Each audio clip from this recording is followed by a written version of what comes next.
Ya que estamos yendo a través del Antiguo Testamento, a través de la Biblia toda, pues aprovechar para que ustedes vayan leyendo a través de la Biblia, porque muchas veces sucede al principio del año que el cristiano dice, este año sí voy a leer toda la Biblia, voy a ir a través de toda la Biblia, y empieza.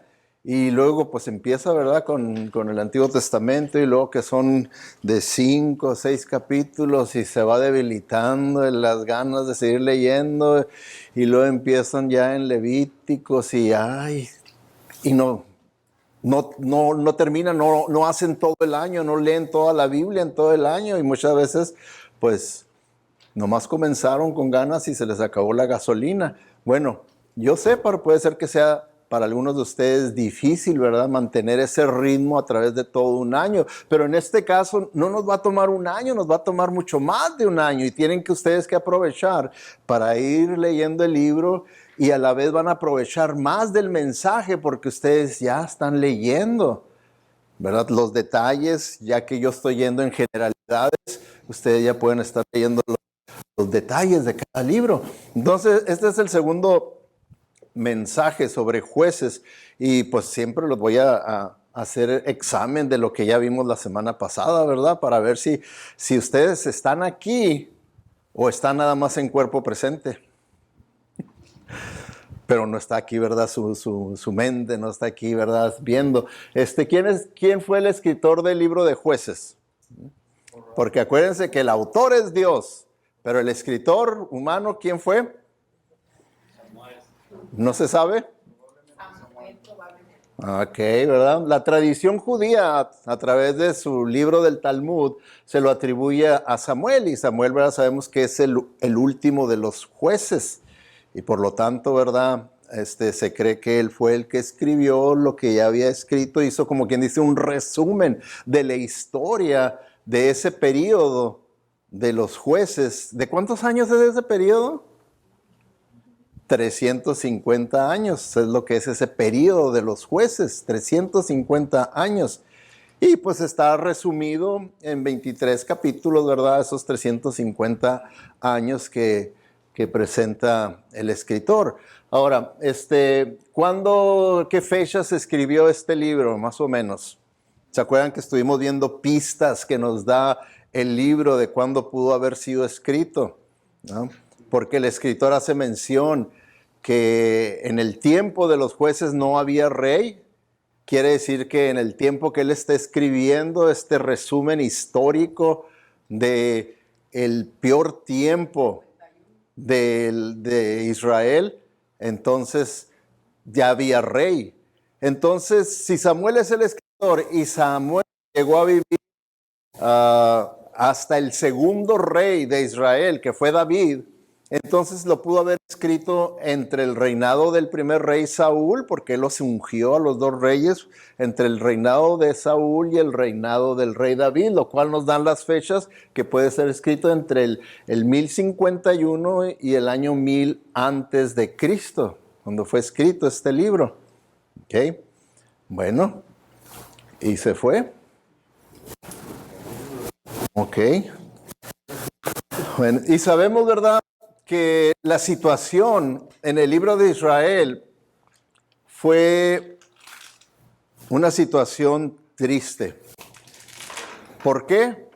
Porque envejeció, murió la generación del pueblo de Israel que habían entrado a la tierra prometida. Y recuerden, esa era la segunda generación. La primera generación fueron los que salieron de la esclavitud de Egipto y que no tuvieron fe para entrar a la tierra prometida. Trajeron un reporte negativo y dijeron, no podemos. Y Dios los castigó y los trajo a la vuelta y vuelta por 40 años hasta que murieran todos, con excepción de Josué y Caleb, que eran los únicos que mostraron que tenían fe en el Señor.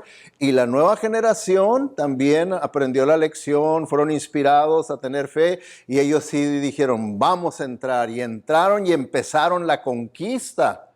Pero la conquista de esa tierra, no crean que era nomás cuestión de unas semanas o algo, no, iba a tomar tiempo, y ¿verdad? Y en esta generación pues envejeció, murió, y entró la nueva generación. Y esta nueva generación dice también murió toda aquella generación, la segunda generación que tuvieron fe, que entraron y empezaron a conquistar la tierra, y surgió otra que no conocía al Señor, ni sabía lo que Él había hecho por Israel. Y aquí, ¿verdad? El contexto no quiere decir que intelectualmente estaban ignorantes de toda la información, no está hablando de información.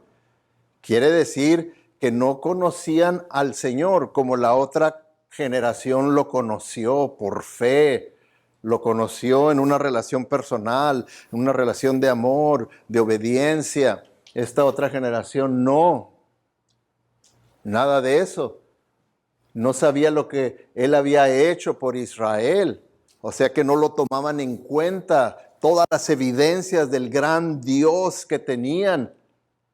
Y por eso vivieron como ellos querían vivir, y trajo el periodo del oscurantismo en el pueblo de Israel. Ahora, ¿por qué se escribió este libro? Bueno, porque Dios quería que nosotros supiéramos que es posible caer en lo mismo que cayó el pueblo de Dios, de Israel, en un ciclo carnal de vida que no es sano, ni es bueno para nosotros, ni es bueno para nuestra familia, ni es bueno para nuestra sociedad y para la nación, que es este ciclo que vimos, ¿verdad?, la semana pasada, de Jueces 2, del 10 al 19, que comienza con la apostasía. La apostasía quiere decir el apartamiento de la fe, el apartarnos de la fe, el abandonar la fe, el negar la fe. Y entonces esto lo único que produjo fue la opresión. La opresión, y la opresión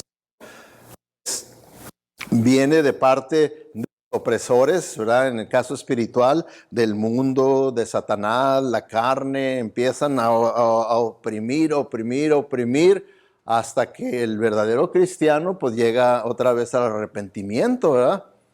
Llega al arrepentimiento y luego viene la de parte de Dios, pero luego otra vez la desobediencia, la apostasía y la opresión, y vivir en ese ciclo no es de acuerdo a la voluntad de Dios, no es la vida abundante y feliz que Cristo viene a ofrecernos, esa no es.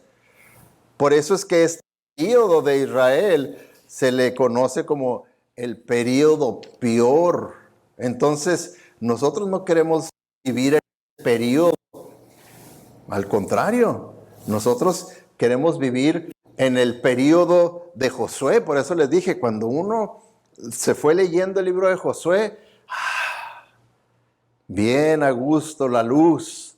Pero entra el libro de Jueces y no quiere uno ni continuar leyéndolo, ¿verdad? Por toda la negatividad en cuanto a la vida de ellos. Porque fíjense, haciendo una comparación en el libro de Josué vemos al pueblo de Dios alegrándose, vemos alegría en general, ¿verdad? En el de los jueces, clamor, llanto, opresión.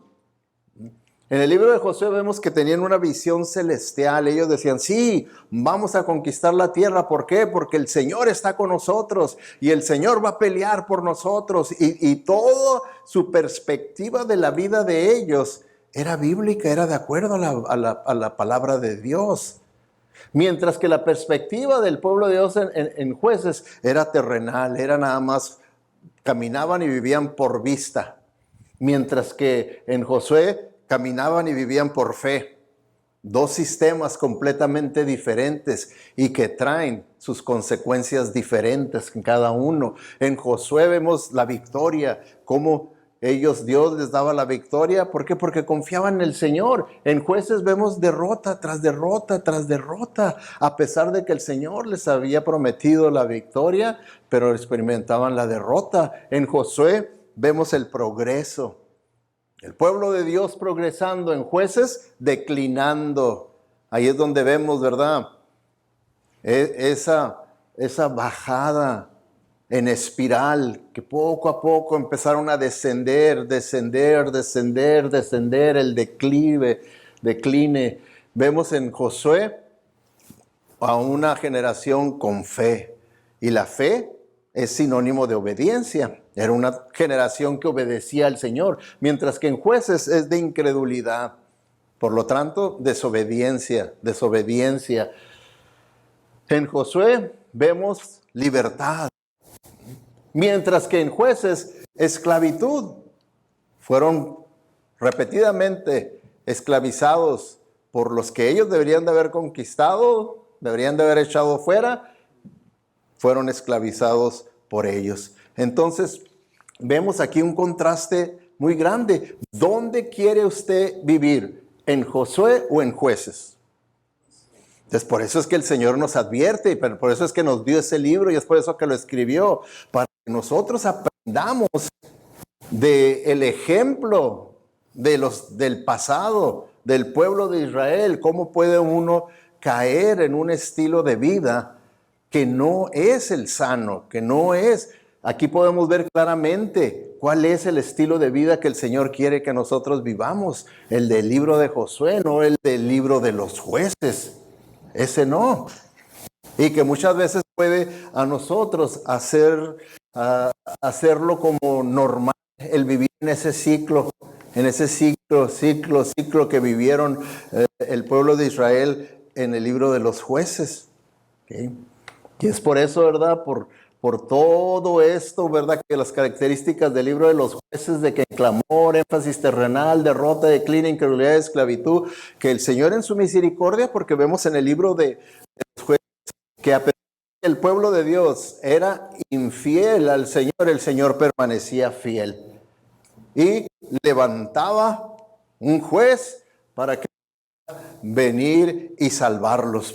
Aprendimos, ¿verdad?, que eso es lo que significa la palabra juez. Es una palabra hebrea, shofetim, que quiere decir libertadores, salvadores, gobernantes, que los levantaba el Señor para poder liberar a su pueblo del yugo que tenían de los enemigos. Entonces, esto es el propósito también, ¿verdad? El Señor quiere que nosotros aprendamos de esta historia que el obedecer a Dios es lo que verdaderamente va a traer la bendición de Dios. Porque, fíjense, hermanos, esto es muy característico en todos nosotros, de que queremos la bendición de Dios, pero queremos vivir como en los jueces. Y porque no viene la bendición de Dios, entonces culpo a Dios y hasta empiezo a dudar del cristianismo, empiezo a dudar de la Biblia y de lo que predica el pastor y empiezo más a creer lo que dice la gente también que ha experimentado verdaderamente apartarse de la fe.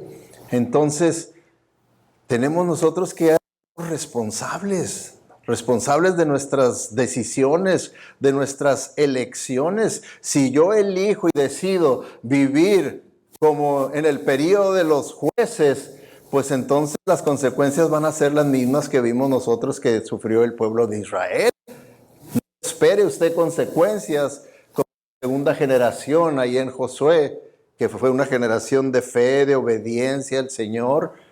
No espere esas bendiciones. Entonces, por eso es que también nos lo dejó escrito el Señor. Otra razón es porque siempre ha existido y existirá la necesidad de que alguien como los jueces llame al pueblo de Dios al arrepentimiento, les enseñe la palabra de Dios, los guíe a seguir al Señor en obediencia. Y es por eso, ¿verdad?, que debemos nosotros creer que la iglesia es esencial. Yo sé, ¿verdad?, que nuestro gobierno estatal considera que la iglesia no es esencial y que la puede mantener cerrada de por vida, que al cabo que no es esencial. Mientras que hemos aprendido en lo que hemos visto cuando llegamos al libro de Éxodo, que para Dios, que es ahí donde nosotros debemos de creer más que al Estado, creerle a Dios, que es esencial, porque en cuanto Dios sacó al pueblo de Israel de la esclavitud, en cuanto cruzaron el mar, lo primero que hizo el Señor, lo primero que estableció fue el tabernáculo de reunión. ¿Por qué? Porque el Señor sabía que era esencial para la vida espiritual de su pueblo. el de que pudieran tener un lugar donde se reunieran y Él se manifestara de una manera muy especial a través de la adoración, la alabanza y la exposición de la palabra de Dios. Entonces es esencial. Nosotros hablamos del alimento espiritual. ¿No es esencial el alimento material, físico? ¿Es esencial? Sí, porque si no morimos. Si usted no come, se va a morir, ¿verdad? Lo mismo espiritualmente, necesitamos. Lo necesitamos, es esencial. Esto que estamos haciendo es esencial. Y entonces podemos ver que por eso el Señor nos dejó este libro, para que tengamos lecciones prácticas para nosotros, ¿verdad? Que es así como nosotros debemos de vivir. Ahora, vamos a ver un bosquejo, un esquema del libro de Jueces. ¿Por qué es bueno que nosotros veamos esta información? ¿Por qué? Porque es bueno. Un bosquejo, un esquema de un libro es un resumen del contenido histórico, como aquí, ¿verdad? Este es uno de los libros históricos y son 350 años, pues sí es de ayuda para nosotros poder ver 350 años de historia resumidos. Resumidos, por eso es lo bueno de un bosquejo, de un esquema. Vamos a ver cómo está dividido este libro. El primer punto, el número romano vemos la desobediencia del pueblo de Israel. Israel se aparta de Dios, capítulo 1 y 2 de Jueces. Y luego sus subpuntos, vemos primeras victorias que se encuentran ahí en el capítulo 1, versículo 1 al 26. Primero tuvieron buenas victorias, que eso debía de haberles servido de decir, así vamos a continuar, confiando en Dios y haciendo las cosas correctas. Pero no, luego ya vinieron las derrotas. Vinieron las derrotas en el capítulo todavía 1, 27 al 36, y luego la apostasía nacional. La apostasía quiere decir el apartamiento de la fe, el separarse de la fe, el abandonamiento de la fe. Lo vimos aquí, ¿verdad? En forma general. No quiere decir que el 100% de todos los judíos, pero sí la gran mayoría. Eso es lo que es una apostasía general. Pero también se ve la misericordia de Dios, a pesar de la infidelidad del pueblo, la fidelidad de Dios permanece, ¿verdad? Y luego vemos el segundo número romano, vemos que viene la disciplina de Dios. El Señor castiga a Israel. Y lo que hace, ¿verdad? En cada castigo que vimos el círculo, cuando se arrepienten, entonces el Señor levanta jueces. Y aquí tenemos en el capítulo 3 los primeros 3 jueces, Otoniel, Ahod y Samgar. Y luego, capítulo 4 y 5, a Débora y Barak. Capítulo 6 al 8, Gedeón. Y luego Abimelech, jueces 9. Tola y Jair, jueces 10. Jefté, en jueces 11. Y luego tenemos a Isbán, Elón y Abdón, en jueces 12. Y tenemos por último a Sansón, en jueces 13 al 16. Que es el más conocido, ¿verdad? Sansón es el que por las películas, ¿verdad? Es el más conocido. Sansón. ¿Por qué? Por parecerse a mí, greñudo y fuertote, ¿verdad? Ahora, ¿son todos los jueces que hubo? Los que están aquí en el libro de Jueces. A ver si se acuerdan lo que les he dicho. No, ¿cuántos faltan? Faltan 2. Que están en el siguiente libro, que son Elí, sacerdote Elí, y el escritor del libro, Samuel, el último de los jueces. Elí y Samuel faltan. ¿Okay? Y Samuel, como es el último de los jueces, también es el juez que se le conoce como el que representa a Cristo, el tipo de Cristo. ¿Por qué? Porque él tenía 3 oficios, ¿verdad? Él era profeta, era sacerdote y él era un libertador, un salvador de Israel como juez. Entonces tenía esos mismos 3 puestos, oficios que Jesucristo también tenía. Por eso hemos estado viendo en cada libro de la Biblia cómo también es presentado Cristo de una manera simbólica o en tipo, ¿verdad? Bueno, entonces vemos el punto número 3 de este esquema y ya viene el desorden. ¿Okay? Viene completamente el desorden. Israel se hunde en la anarquía. Israel se hunde en la anarquía. ¿Por qué? Viene la confusión religiosa, viene la inmoralidad y viene la guerra civil. Fíjense, por lo general, hermanos, la apostasía de una nación lo guía a la anarquía. ¿Qué es lo que estamos viendo hoy en día? ¿Qué es lo que estamos viendo? Si usted ve noticias, bueno, depende de qué noticias vea. Si ve una noticia van a decir que esto todo es pacífico. Pero la realidad no tiene nada de pacífico, son actos de anarquía, de desorden, de destrucción.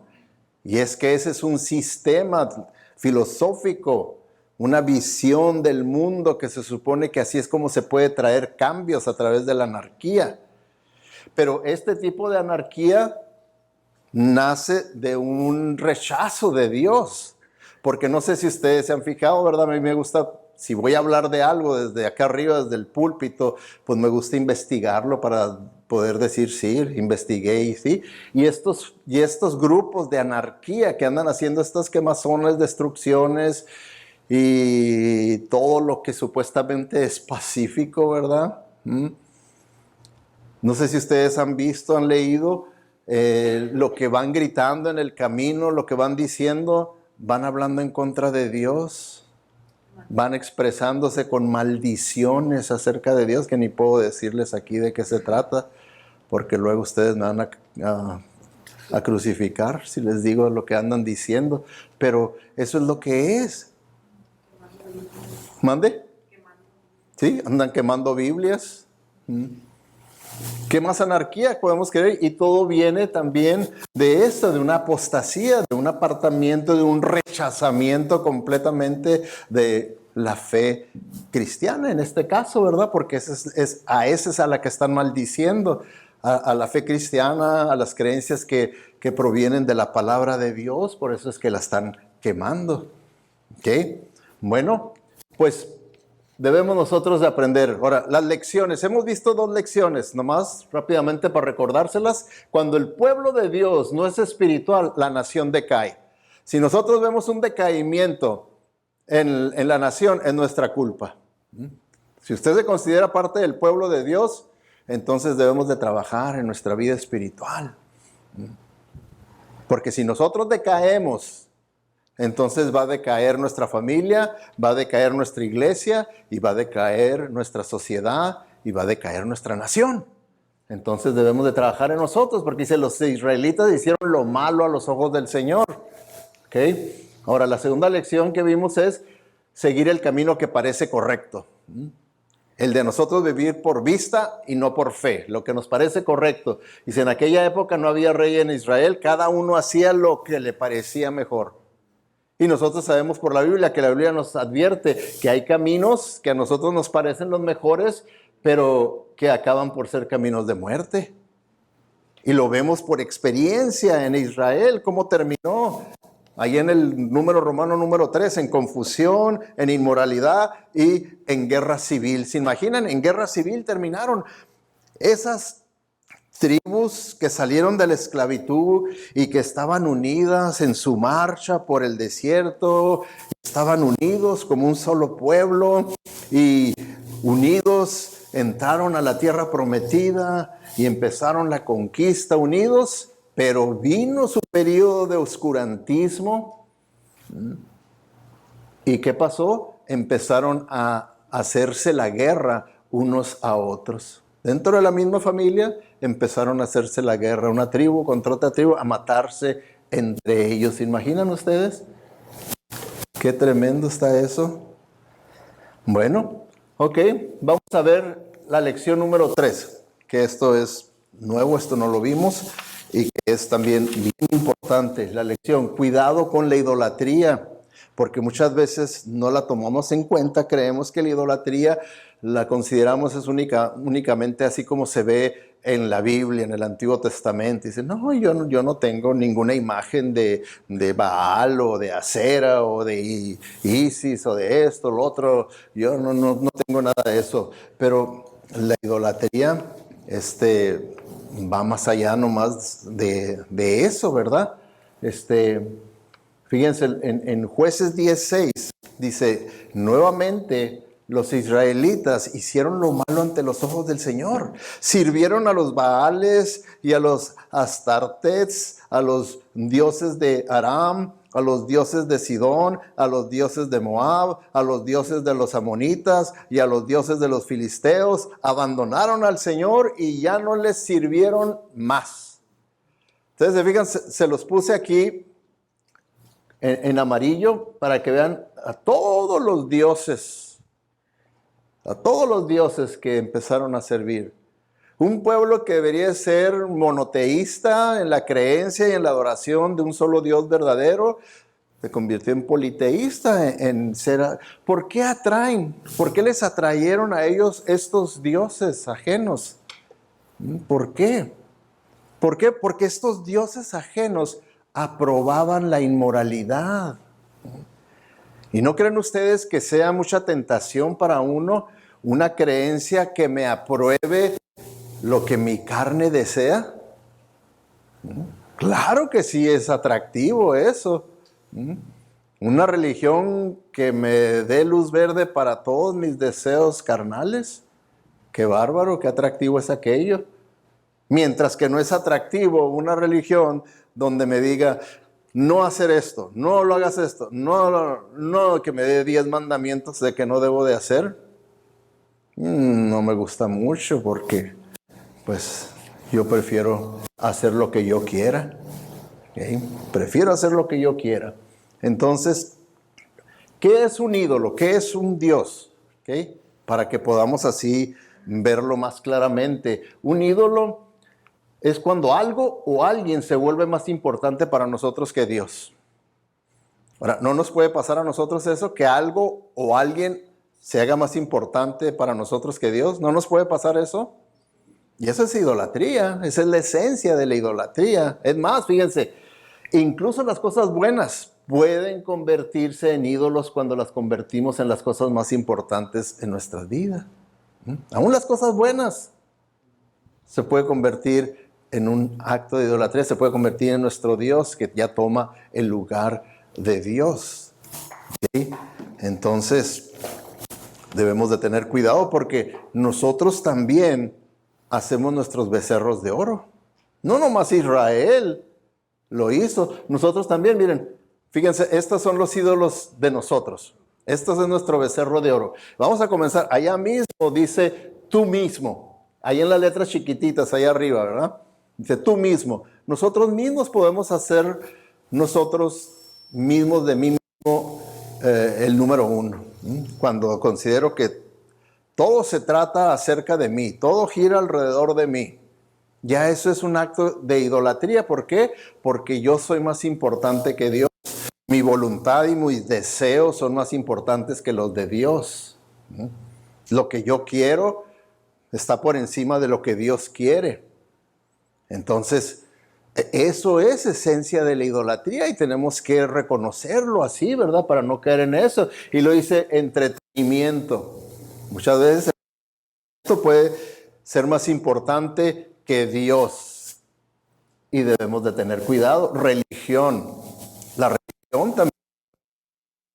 Dios, ¿cuántas personas no uno que no quieren nada verdaderamente con el Dios verdadero, con la salvación verdadera, con una relación personal con Cristo? No quiere nada porque yo tengo mi religión. Pues sí, pero ¿qué va a hacer esa religión por ti? ¿Te va a condenar? Porque ninguna religión salva.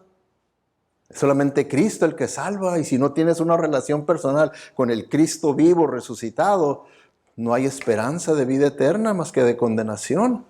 Entonces hace uno un Dios de la religión y falsamente pone su confianza uno en que todo va a estar bien porque yo tengo mi religión. Y vemos ahí, ¿verdad? La fama, la comodidad, el éxito, el ser aprobado por las demás personas, el placer, el dinero, y ahí dentro del placer pues podemos encontrar lo que son el alcohol, las drogas, el sexo. Ya ahorita con eso de que se están siempre legalizando drogas, pues también a veces el pueblo de Dios empieza a decir, pues es legal, ¿qué tiene? Así como hubo un tiempo cuando el alcohol era ilegal, pero lo legalizaron y ya de repente, poco a poco, el pueblo de Dios en su espiral descendiente fue diciendo, pues no tiene nada de malo, bebidita social y que esto y que el otro, ¿qué tiene de malo? Así al rato, no vamos a ver nada de malo, ¿verdad? Que fue andar fumando marihuana, al cabo que es legal. Y poco a poco vamos descendiendo y nos vamos a ver al cabo que es legal la marihuana y ya están por legalizar, bueno, ya están legalizados los hongos alucinantes, ¿verdad? Bueno, pues vamos a darnos un buen viaje religioso con unos hongos y nos los tomamos aquí todos y órale, vamos a ver a Dios y vamos a hablar con Dios. Y aquí vemos, ¿verdad?, la cultura, la fama, la profesión. Estos son nuestros becerros de oro. Esto es lo que nosotros podemos hacer como nuestros becerros de oro. Entonces, ¿cómo sabemos nosotros si algo se ha convertido en un ídolo? Si algo se ha convertido en un ídolo o estamos por convirtiéndolo en un ídolo, en un Dios para nosotros. Bueno, hay 4 preguntas que debemos de considerarlas. Claro que aquí no tenemos tiempo para detallarlas, pero es para que ustedes las puedan meditar, las puedan llevar. Recuerden que estos mensajes están siendo grabados y son pasados por YouTube. Para que usted le quiere dar seguimiento durante la semana, lo puede hacer si no está tomando notas, ¿verdad? Entonces, ¿qué tengo siempre en mente? ¿Qué es lo que predomina siempre en mi mente? ¿Okay? Es bien importante que nosotros siempre consideremos qué es lo que principalmente está en mi mente. Los placeres, el dinero, la fama, el reconocimiento. Que hay tantas cosas que podríamos pensar. ¿Qué es lo que siempre tengo en mente?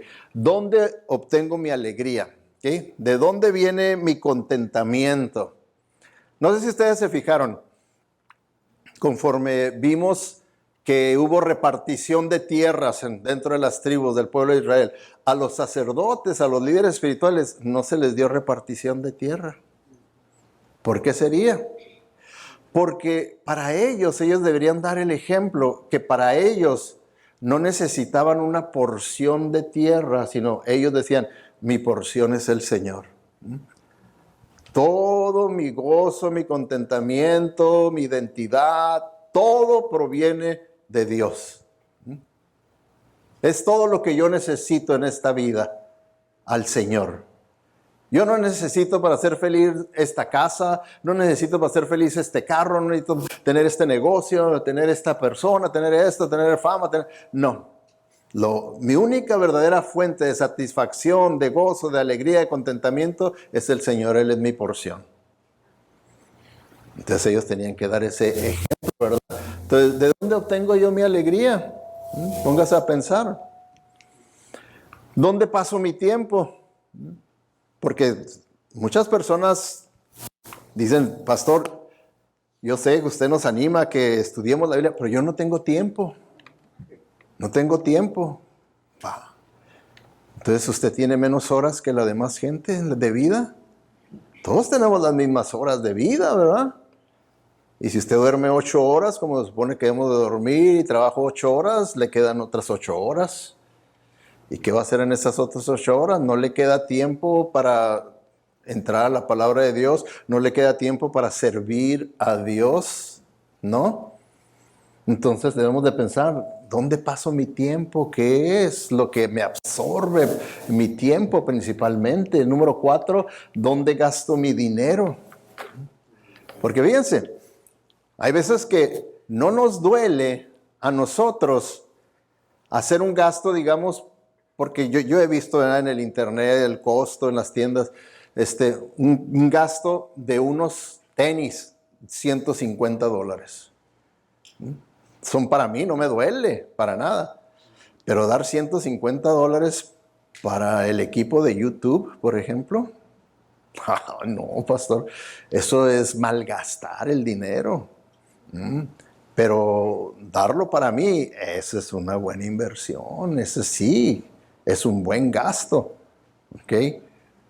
Y muchas veces nos pasa eso, ¿verdad? Que, ¿dónde gasto mi dinero? Me duele darle al Señor, pero no me duele darme a mí mismo, al contrario, me trae satisfacción, me trae gozo, contentamiento, alegría. Entonces, debemos nosotros de continuar meditando en estas preguntas porque hay mucho que podemos nosotros sacar de aplicación práctica en cuanto a esto. Y acuérdense, estamos en el contexto de la idolatría, hacernos falsos dioses.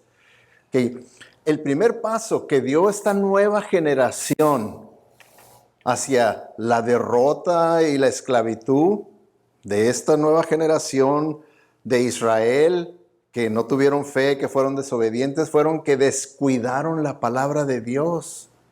Descuidaron la palabra de Dios completamente, y es lo que nos puede pasar a nosotros cuando decimos, yo no tengo tiempo para la palabra de Dios, y empezar a descuidarla, y luego va a empezar el espiral descendiente, y se va a meter usted en un sistema de vida como el del libro de los jueces. Y desde entonces hay generaciones, vemos en la historia del cristianismo, que continúan cometiendo el mismo error, y lo vemos hoy en día, puesto que se cumple lo que nos dice la palabra de Dios en 2 de Timoteo. Dice, porque llegará el tiempo, y ya estamos en ese tiempo, en que no van a tolerar la sana doctrina, sino que llevados de sus propios deseos, se rodearán de maestros que les digan las novelerías que quieren oír. Dejarán de escuchar la verdad y se volverán a los mitos. ¿No es así? Muchas iglesias están nada más con novelerías, cosas nuevas que la gente quiere escuchar. Novedades, novedades, novedades. Y la gente quiere escuchar que les estimulen los oídos. Y me temo, ¿verdad?, que mucha gente hoy en día están tratando de vivir así con lo que le llamamos fast food, comida rápida, religiosa, servida nomás para un consumo fácil, donde no es necesario masticar, no es necesario meditar, no es necesario estudiar, no es necesario profundizar, sino que simplemente esos maestros entretienen a la gente dándoles a las personas lo que quieren oír y no lo que necesitan oír. ¿Se fijan la diferencia entre lo que quieren oír y lo que necesitan oír? Porque muchas veces la gente no quiere oír cosas. ¿Ok? Y pues no es de extrañar que se pierda el verdadero poder de Dios en una iglesia. ¿Y qué es lo que pasa muchas veces? Se pierde el verdadero poder de Dios y entonces aceptan la falsificación del poder de Dios, porque en todo hay falsificación. Satanás siempre está falsificando, por eso él se viste como ángel de luz, es un falsificador profesional, y él falsifica todo. El poder de Dios también lo falsifica, y muchas iglesias creen que se manifiesta el poder de Dios cuando no es el poder de Dios. Creen que el poder de Dios es porque hay grandes emociones, grandes experiencias, grandes visiones, grandes, según esto, sanaciones, y cuando en realidad que porque hay promesa de gran prosperidad y lo único que hacen es que promueven la codicia en las vidas de las personas. Cuando bíblicamente, si uno estrictamente se basa en la Biblia, el poder de Dios se manifiesta a través del Espíritu Santo. No hay ningún otro poder que pueda ser bíblicamente más que el del Espíritu Santo. Y la Biblia nos enseña que el poder de Dios, cuando se manifiesta en nuestra vida, es porque estamos llenos del Espíritu Santo, y el Espíritu Santo se va a manifestar con amor, con gozo, con paz, con paciencia, con gentileza, con bondad, con fidelidad, con humildad y con dominio propio, control propio. Ese es el verdadero poder de Dios manifestado en la vida de una persona, manifestado en una congregación. El poder de Dios ese es. Cuando un cristiano tiene la perspectiva de la vida de acuerdo a la Biblia y la vive, Es el poder de Dios porque es el Espíritu de Dios el que está obrando. Entonces, debemos de tener mucho cuidado con hacer ídolos de cosas que no son verdaderamente de parte de Dios, que no son de Dios. ¿Okay? Vamos a ver el cuarto, el tiempo se me va, ¿verdad? El comprometer la fe, que fue algo que pasó con el pueblo de Israel. Comprometió la fe. ¿Qué significa la palabra comprometer? Es ajustar o renunciar a las creencias, principios, ética o moralidad. Eso es lo que es. Otra definición es hacer concesiones, bajar el estándar, ceder. Y esto puede ser muy común también en nosotros, en que nosotros empecemos a ceder a la presión del mundo. Los jóvenes en la escuela, la presión paritaria de ahí de los amigos, ¿verdad? Viene y empiezan a dejarse llevar y a empezar a ser como ellos. Y muchas veces se tiene la idea errónea de decir, bueno, si yo me hago más como ellos, pues tal vez me los puedo ganar para Cristo. No, la única manera, dice la Biblia, que nosotros los podemos hacer que vean la verdad es si somos la luz y la sal, nada más así. Pero si esa luz se esconde, dice, pues entonces no vas a iluminar a nadie, no vas a poder guiar a nadie. Tenemos que permanecer así. Entonces, el empezar a renunciar a nuestras creencias nomás porque tenemos presión de la sociedad, del mundo, de la escuela, de los amigos, empezamos nosotros a bajar los estándares y decir, bueno, y que muchas veces los estándares estamos dispuestos a bajarlos principalmente en la vida de nuestros seres queridos. Cuando es de un extraño, le aventamos todo el libro, todo exactamente como dice la Biblia, está mal. Si usted ve a una pareja que uno es cristiano y el otro no es cristiano, usted le va a decir, no, la Biblia dice que el yugo es igual, y usted le va a decir, no, pero si es de su hijo, su hija, es buen muchacho. Es una buena muchachita, es una niña muy buena, bien inocente y todo. Entonces ya bajó el estándar, ¿verdad? Porque es su hijo, es su hija, y empieza uno a bajar en los estándares. Entonces, ¿dónde están las convicciones? ¿Dónde están las convicciones? Las convicciones quiere decir que yo estoy 100% convencido que lo que dice la palabra de Dios, así es verdad. Y no hay lugar para comprometerla. No la voy a comprometer, así es. Así sea mi hijo, sea mi hija, sea mi papá, sea mi mamá, la verdad de Dios tiene que prevalecer. Tiene que prevalecer. Entonces, en eso falló Israel. Comprometieron la fe, empezaron ellos ahí a vivir entre, como dice aquí, dice, en Jueces 3, dice, así que los israelitas vivieron entre los cananeos, los hititas, los amorreos, los fereceos, los heveos, los jebuseos, y se unieron en matrimonio con ellos. Y los hijos de los israelitas se casaron con las hijas de esos pueblos, y las hijas de los israelitas fueron dadas en matrimonio a sus hijos, y los israelitas sirvieron a los dioses de esas naciones. ¿Sí? Nosotros vivimos en una situación parecida, ¿verdad?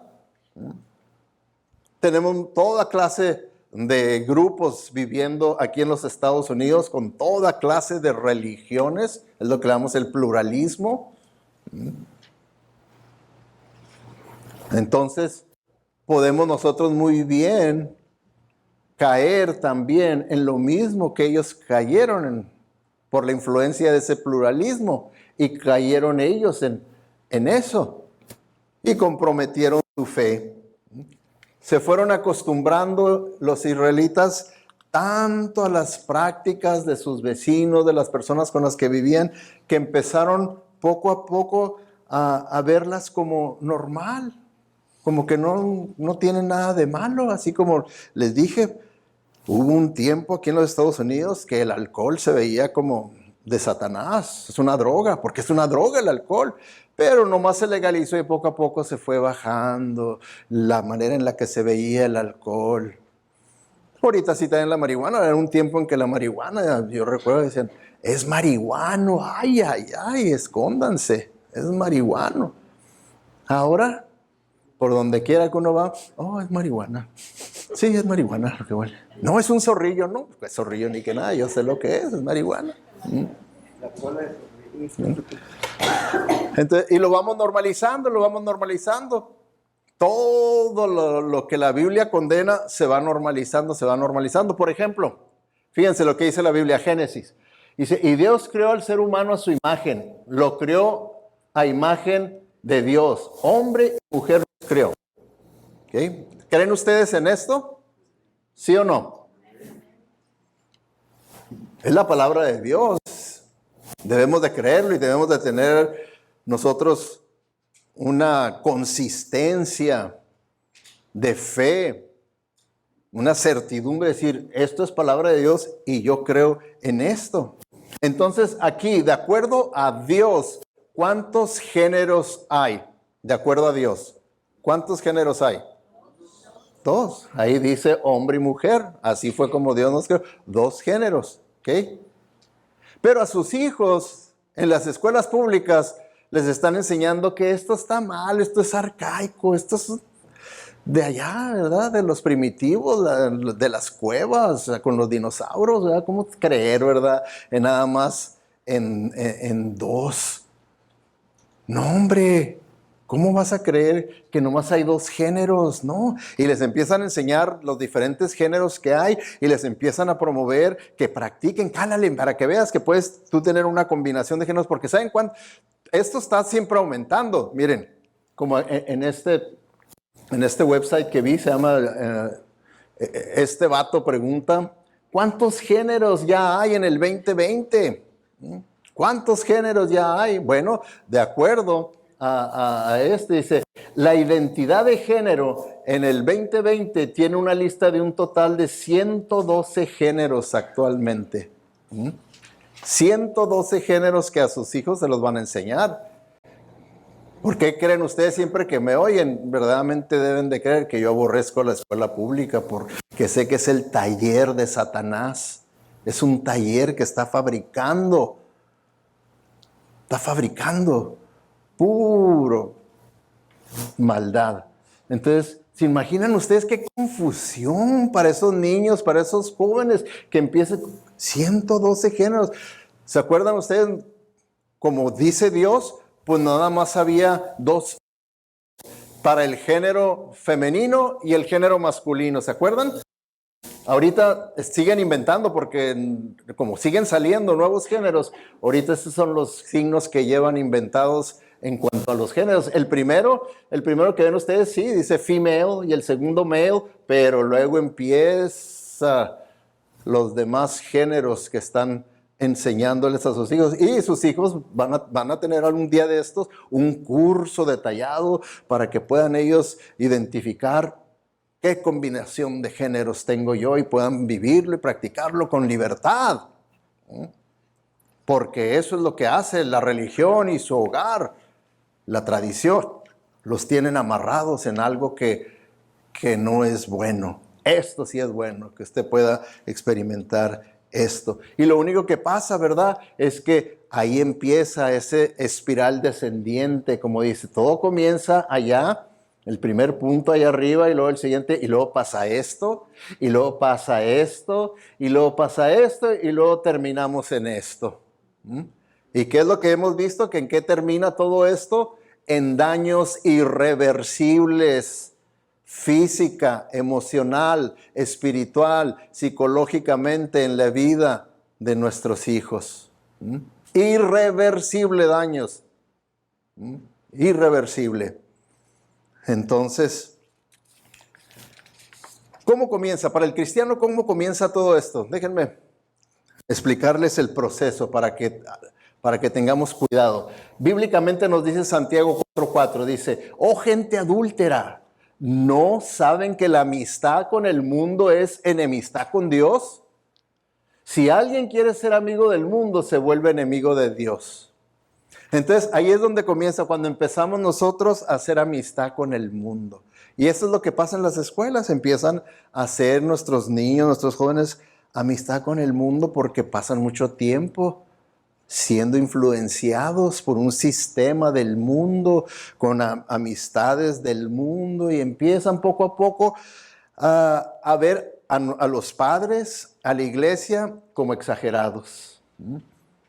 Y allá, no, empiezan a tener más amigos, más cariño. ¿Y qué es lo que pasa? Vamos a poner el ejemplo. Cuando un hombre y una mujer empiezan a tener una amistad más cercana, pasan más tiempo, ¿qué es lo que va a producir aquello? Que se enamoren, ¿verdad? Que entren al noviazgo, se enamoren y tal vez se casen. Bueno, así también, cuando nosotros estamos creciendo en nuestra amistad con el mundo, ese es el siguiente paso que va a pasar. Dice, no amen al mundo, ni lo que hay en el mundo. Si alguno ama al mundo, no ama al Padre. Esa amistad con el mundo y empezar a amar al mundo saca el amor a Dios de nuestra vida. Lo poco, lo mucho que tengamos lo empieza a sacar. Porque nadie puede servir a dos señores, dice la Biblia. Entonces uno va a terminar quedando fuera. Y aquí dice, ese es el segundo paso. De esa amistad que empezamos a hacer con el mundo viene el amor al mundo. Cuando usted ya vea a sus hijos o a alguien defendiendo las cosas del mundo, ya piense, esta señal no está buena. Esta señal no está buena. Es así como usted ve a los padres defienden a sus hijos porque los aman. Así también, cuando nosotros empezamos a defender las cosas del mundo, es porque ya hay cierto amor por el mundo. Es el segundo paso. Amistad, amor. Tercer paso dice, pero si nos juzga el Señor, nos disciplina para que no seamos condenados con el mundo. Condenados con el mundo. ¿Qué nos está diciendo aquí? Bueno, que si uno es un verdadero creyente, el Señor no te va a condenar con el mundo, no te vas a ir al infierno, pero te va a disciplinar, dice ahí. Te va a disciplinar. Y dice la Biblia, dice, dura cosa es caer en manos del Dios vivo. La disciplina del Señor no es cualquier cosita. Entonces, vean, es lo que estamos viendo ahí con el pueblo de Israel, que no era cualquier cosita la disciplina del Señor para su pueblo. Entonces, aquí también. Ahora, si una persona no es un verdadero creyente, entonces sí es condenado con el mundo, termina en el infierno como con la gente del mundo que no conoce al Señor. Pero así es como comienza, con esa amistad, y luego esa amistad se produce en una relación de amor, y luego si uno es un verdadero creyente, termina en la disciplina de Dios, como lo hizo en Jueces, al pueblo de Israel. Y si no es usted un verdadero cristiano, pues nomás termina condenado con el mundo. Eso es todo. ¿Okay? Entonces debemos de considerar lo que nos está advirtiendo la palabra de Dios. Porque en esta disciplina de la que habla aquí, que Dios trae a su pueblo, a sus hijos verdaderos, en este contexto de 1 Corintios 11, en el versículo 30, nos dice el apóstol Pablo que la disciplina de Dios para su pueblo, para un verdadero creyente, puede llegar al punto en que el Señor le quite la vida. Por eso dice ahí, por eso algunos de ustedes, dice, hablando de la disciplina, dice, están débiles, otros están enfermos y otros ya murieron. Les dice, ¿verdad?, lo que puede ser parte de la disciplina de Dios en la vida de un creyente. Y algunos de ellos ya murieron. O sea que el Señor dice, ¿sabes qué? Tú ya estás estorbando aquí en mi obra. Tú se supone que debes de ser luz y sal y estás sirviendo de piedra de tropiezo. Y no te arrepientes, mejor que te quite de aquí porque estás estorbando. Y le quita la vida el Señor. Y así vemos, ¿verdad? En la iglesia de Corintios, la advertencia que el apóstol Pablo les hace y les dice, porque la iglesia de Corintios era la iglesia más carnal y problemática que había en todo el Nuevo Testamento. Y viene la advertencia del apóstol Pablo acerca de eso. Así es que debemos nosotros de tomar esto en cuenta, tomarlo bien en cuenta y no caer en comprometer nuestra fe. ¿Acaso no consideran ustedes que es hermosa y valiosa la fe en Cristo Jesús? La fe bíblica.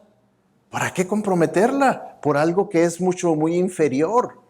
Las creencias del mundo no se pueden comparar con ese gran tesoro que tenemos de la palabra de Dios. No se puede comparar. ¿Por qué voy a preferir aquello? ¿Por qué lo voy a preferir? No. Debemos de aferrarnos a la sana doctrina, a la sana palabra de Dios y vivirla, cueste lo que cueste. Porque las consecuencias de serle fiel a la palabra de Dios son agradables en comparación a las consecuencias de abandonar la palabra de Dios y de comprometer la fe. Comprometer la fe. Oremos. Padre Celestial, te damos gracias, Señor, por tu palabra. Que tu palabra, Señor, sabemos que es una espada de dos filos que penetra hasta lo más profundo de nuestros corazones.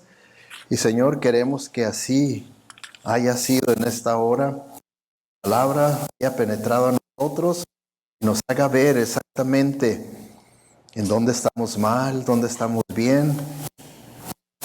Y, Señor, que permitamos a ti, Señor, que hagas en nuestra vida, en nuestro corazón, de aquello que esté mal, Señor. No queremos hacer un ídolo, un Dios, de nada de las cosas de este mundo. Queremos que tú seas nuestra porción, que tú seas lo más importante para nuestra vida, que tú seas la fuente de toda satisfacción, Señor, en nuestra vida. No queremos comprometer nuestra fe, una fe hermosa, poderosa, eterna.